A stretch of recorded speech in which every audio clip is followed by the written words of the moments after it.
Uma formiga sozinha é só um inseto, é quase nada, não tem nenhum valor.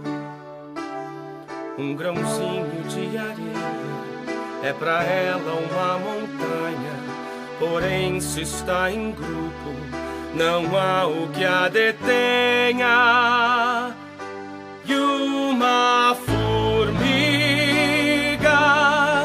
move uma montanha.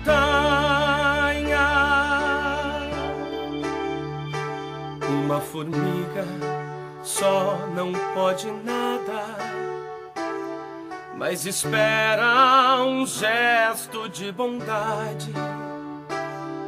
Assim como muitas gotas formam mares, muitas formigas juntas vão formar uma grande comunidade.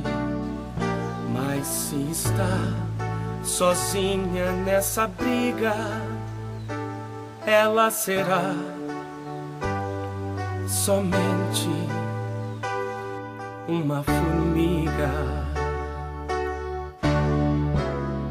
Mas duas formigas somam duas formigas, são exemplo de solidariedade. Elas podem se esforçar, mas não podem carregar, e correndo vão chamar quem na luta as acompanha. E de mãos dadas movem a montanha. Mas duas formigas com outras duas formigas são princípio de uma sociedade.